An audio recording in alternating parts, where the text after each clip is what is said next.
ဒေါအောင်ဆန်းစုကြည်တွားလျက်ရနောက်ွယ်ကလိုက်ပါခဲ့တဲ့တစ္ဆာရှိခွေးလေးတိုက်ကြီးတို့ဟာပြီးခဲ့တဲ့လကရန်ကုန်နေအိမ်မှာပဲအသက်15နှစ်အရွယ်နဲ့ကွယ်လွန်သွားခဲ့ပါတယ်။ဒါပေမဲ့တားဖြစ်သူကင်အဲရစ်မှာတော့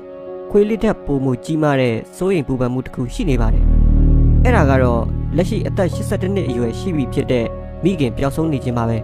။ဒေါအောင်ဆန်းစုကြည်ကိုနောက်ဆုံးအကြိမ်တရားဝင်တွေ့မြင်ခဲ့ရတာက2022ခုနှစ်ကုန်ပိုင်းစစ်ကောင်စီရဲ့ဟန်ပြတရားစီရင်မှုအပြီးမှာဖြစ်ပါတယ်။အဲ့ဒီအချိန်ကစလို့စစ်တပ်ကသူ့ရဲ့ရှေ့နေတွေနဲ့တွေ့ဆုံခွင့်ပိတ်ပင်ထားခဲ့ပါတယ်။မကြာသေးခင်ကစစ်ဆိုးရဘက်ကဒေါအောင်ဆန်းစုကြည်ကိုနေအိမ်အကျယ်ချုပ်ပြောင်းရွှေ့လိုက်ပြီလို့ဆိုကဓာတ်ပုံတစ်ပုံထုတ်ပြခဲ့ပေမဲ့တားဖြစ်သူကင်အဲရစ်ကတော့အဲ့ဒီဓာတ်ပုံရဲ့မှန်ကန်မှုကိုတန်တရားရှိနေပြီးနေပြည်တော်ကနေအိမ်ဟာလည်းဖျက်ဆီးခံထားရပြီလို့ဆိုပါတယ်။ပြီးခဲ့တဲ့လပိုင်းအတွင်းအိန္ဒိယဝန်ကြီးချုပ်နာရန်ဒရာမိုဒီနဲ့ကုလသမဂ္ဂအထူးကိုယ်စားလှယ်ဂျူလီဘီရှော့တို့ကစစ်ကောင်းဆောင်မဲအောင်လှိုင်နဲ့တွေ့ဆုံချိန်မှာဒေါအောင်ဆန်းစုကြည်ရဲ့အကြောင်းကိုထည့်သွင်းမေးမြန်းခဲ့ကြပါတယ်။ဒါပေမဲ့နီးစပ်သူတန်တပန်တွေရဲ့အဆိုအရ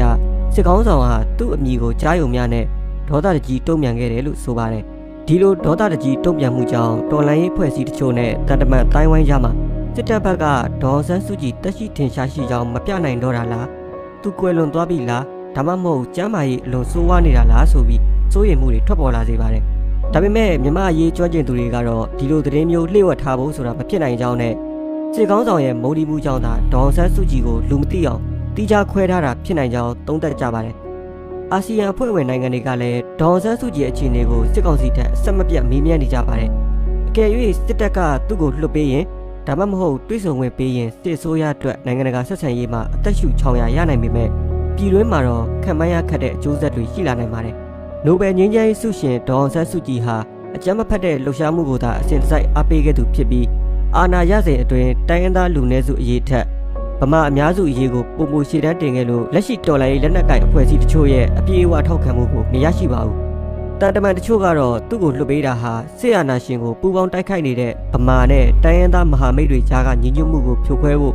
စစ်တပ်အတွက်အလွယ်ကူဆုံးနည်းလမ်းဖြစ်နိုင်တယ်လို့ရှုမြင်ကြပါတယ်။ဒါပေမဲ့စစ်တပ်ဘက်ကလက်နက်ကင်ပုံကံမှုထက်ဗမာလူထုအများစုအပေါ်ဩဇာလွှမ်းမိုးဆဲဖြစ်တဲ့ဒေါအောင်ဆန်းစုကြည်ရဲ့အကြမ်းမဖက်တဲ့အာဏာဖီဆန်ရေးလှုပ်ရှားမှုကိုပုံမူစိုးရိမ်နေတာဖြစ်ပါတယ်။နိုင်ငံရေးအကျဉ်းသားများကူညီဆောင်ရှောက်ရေးအသင်း AAPP ရဲ့အချက်လက်တွေအရမြန်မာနိုင်ငံမှာဒေါအောင်ဆန်းစုကြည်အပြင်စစ်ကောင်စီရဲ့ဖမ်းဆီးထိန်းသိမ်းခြင်းခံထားရတဲ့နိုင်ငံရေးအကျဉ်းသားပေါင်း14500ကျော်ရှိနေဆဲဖြစ်ပါတယ်။ထောင်တွင်းစေဝါကုသမှုညံ့ဖျင်းတာကြောင့်အခုနှစ်အတွင်းမှာပဲနိုင်ငံရေးအကျဉ်းသား60ကျော်တိတ်ဆုံးခဲ့ပြီးပါပြီ။